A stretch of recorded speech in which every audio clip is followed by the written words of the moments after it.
all set? As set as I'm gonna get. All right, that's perfect. Sounds good. All right, we'll start here. Hey, Will, how you doing? Good, good. Congrats. We'll get you next. We're gonna start here with Jeff Zilgett. LeBron, 3 seasons ago, after you beat Toronto, you told Cleveland.com that you didn't have anything left to prove, or you asked what you have left to prove. And I wanted to know if that's changed over the past 3 years. Did you feel you had something to prove, and why is this one so important for you?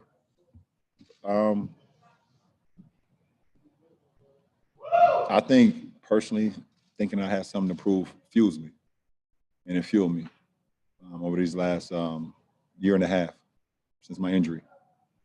It fueled me because no matter what I've done in my career up to this point, there's still a little rumblings of doubt or, comparing me to, the history of the game and has he done this, has he done that? So having that in my head, having that in my mind, saying to myself, why not still have something to prove? I think it fuels me. David Benjamin.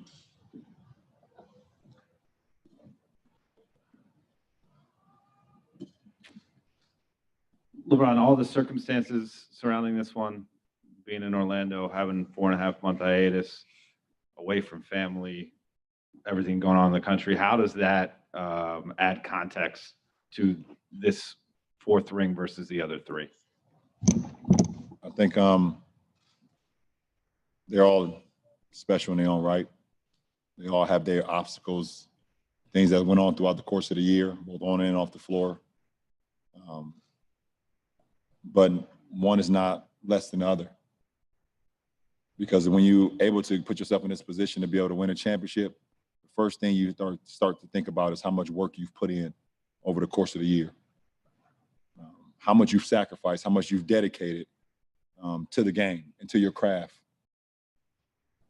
That's always been the most fulfilling thing for me, besides seeing my teammates as happy as they are, is being able to know that you could put the work in, literally trust the process, live about the process, and then see the results. And I think not only from a basketball player, but from everybody, whatever craft, whatever work space you're in, to be able to put the work in and live along the process and build along the process and then be able to see results. I think we all live for that moment. Okay, we're gonna go Michael. Okay. You're gonna be everybody tonight. LeBron, could you sense that with the mental wear of the bubble that it was getting to other teams? And in the last few days, was there kind of a weird feeling of we're reaching, not just possibly winning a championship, but reaching the end of this journey? Like, did that feel different even than the other title runs? To answer your first question, with so much going on inside the bubble and everything, and us, going into the unknown, it's kind of hard for me personally. Once I got inside here, saying, okay, this is my mission. I want to win a championship since I'm here. It was hard for me to kind of focus on other teams and what other players were feeling. I didn't engage in that. I didn't look for it. I wanted to keep my energy in the right space. And over the last couple of days, you definitely thought about it. You thought about just being here, how successful it is. And I commend Adam Silver in the NBA, Michelle Roberts, Chris Paul over at the NBPA, and so many people that had it to make this happen, to make this work. And I think we all can say, from the social injustice conversations, the voter suppression, police brutality, to have this platform and have our players be able to unite like that, it's something that you will miss. You will think back on it. And I think one of the biggest things, not only besides the social injustice and all the things I mentioned, we had 0 positive tests. We had 0 positive tests for as long as we were here. 90-some days, 95 days maybe for myself. I had a little calendar, I was checking it off. Like, no, but on a serious note, no positive tests. That's a success for everybody that was involved. Okay, Calvin. LeBron, what about this partnership that you have with Anthony makes it particularly special to you? I can't really explain it. There's just certain things you just know.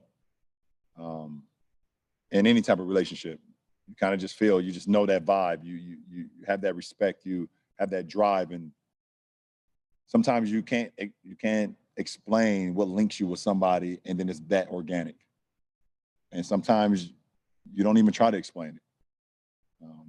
Besides, you guys ask me about my relationship with AD. The first thing I think about is the respect, the no ego, the challenging each other. And we want each other to be better than actually ourselves. Like, I want AD to be better than me. AD want me to be better than him every single night, every single day. And we challenge ourselves. And I think that's, a part of it. Alrighty, Dan. Hey, LeBron. Don't make me laugh. You finally got one, huh? I got one. With about 3 minutes left, you looked over and you saw Anthony sitting there, probably the realization of what you guys accomplished, hitting him for the first time. I'm wondering, how much of that reminded you of 2012 for you? And what did that first title do for your career? And what can this do for AD moving forwards? Yeah, it definitely reminded me of it. Just the excitement, I can't believe this. I definitely saw myself 27 LeBron, 27 Anthony, 27 AD. I definitely saw myself in that. And what it did for me in my career, it basically let me know that the work that I put in on my craft, and the way I play the game, how I was taught to play the game when I first picked up a basketball at 8 years old, it's okay to play that way and be able to win. No matter how many people tell you, okay, you should maybe shoot more, you should maybe do this more, you should maybe be like him more. It let me know that the way I play basketball and the way I was taught basketball is the right way to play it, because you do see results. And then it just continued to boost your confidence. I'm not saying that Anthony, AD doesn't already have confidence, but it takes it to another level.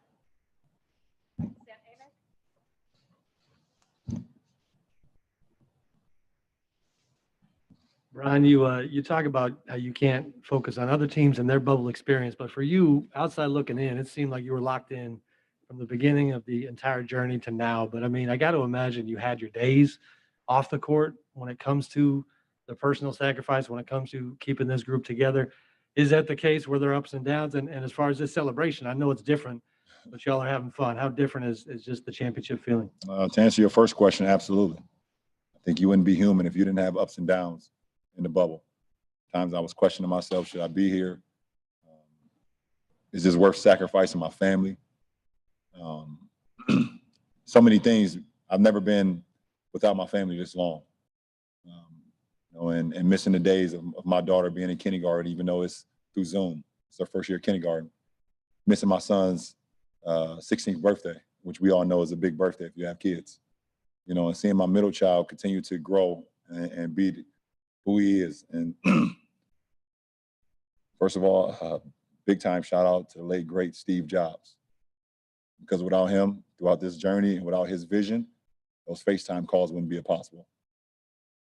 So absolutely, I've had ups and downs throughout this whole journey. But for some odd reason, I was able to keep the main thing.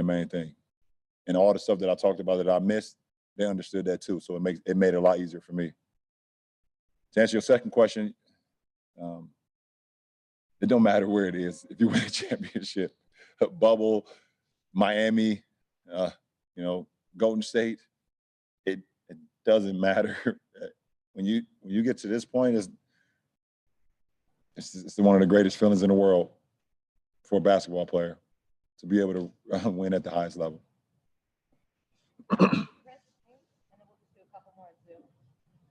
Ron, you had three difficult championships to come, to get. Cleveland, historic, 3-1 deficit, historic, and now this situation right here.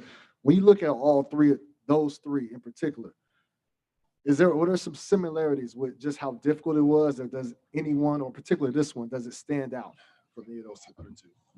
Well, I mean, I can't sit here and say that one is more challenging than the other or one is more difficult than the other. I could just say that I've never won with this atmosphere, with this, none of us, we've never been a part of this. And if you've been here throughout the start, I mean, we got here July 9th. Our ball club got here July 9th. And it's October what? October 11th now. So this was very challenging and difficult. And it played with your mind, it played with your body. You're away from some of the things that you're so accustomed to make you be the professional that you are. So this is right up there. And I heard some rumblings from people that's not in the bubble. Oh, that you don't have to travel. This, whatever. People just doubting what goes on in here. This is right up there with one of the greatest accomplishments I have. Okay, we'll take the last couple on your end. All right, thank you. Tanya, go ahead.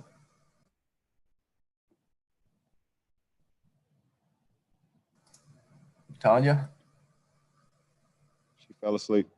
She's in law school now, so she probably fell asleep. Studying, All right. She's studying all night. We're going to hold on Tanya and see Bill Orm, please. Hey, LeBron. When you signed with the Lakers, it was a really young team. As a franchise, probably felt a long ways away from this moment. Over the course of that first year, kind of magic stepping down and everything that went into kind of your start here, was there ever a moment where your mind wandered or you started to feel like maybe the hill would be too high or hard to climb to get back to this point in LA? Or if not, how did you know, or what gave you faith that you guys would get here? What gave me faith is that Rob Pelinka told me that he'd do whatever it takes to make sure we become a winning franchise once again. Obviously, championships are not promised, and I don't expect that. But he said he'd do whatever it takes to make this franchise, whatever personnel he needs to make, whatever changes we need to make, anything a part of the organization, he would do it because he wanted to win just as much, just as bad. And for me, being able to get Jeannie back to this point is something that fueled me as well. This is a historic franchise, and to be a part of this is something that I'll be able to talk about, and my grandkids and kids will be able to talk about that their pawpaw or their dad played for the Los Angeles Lakers. It's like playing for the Yankees and winning. It's like playing, for the Cowboys and winning a Super Bowl or the Patriots. It's like, playing for the Red Sox. So to be able to win with a historical franchise is something that you can never, no matter if your mind wavers away, you can always remember what you're doing it for. All right, we're going to try. Sorry, I'm talking back here, but I feel like the question's coming behind my head. So just want to get a little bit more personal. That's okay. Sorry. Thank you. All right, we're going to try Tanya one more time. Tanya? Hello. Hello, Tanya. I was going to ask the question that you just got asked, so instead I'll go with, you and Jeannie shared a long hug right after, as the trophy presentation was being prepared. Did you say anything to her? I don't want to lie to you, so I did, but if Jeannie at some point would ever want to reveal what I said to her, that's up to her. It was just it's a special moment, and I know how special it was for her. So it was just in the words of I'm proud to be a Laker. Good on mine. Thank you. Thanks, Ross. Oh, goddamn it, I almost had it.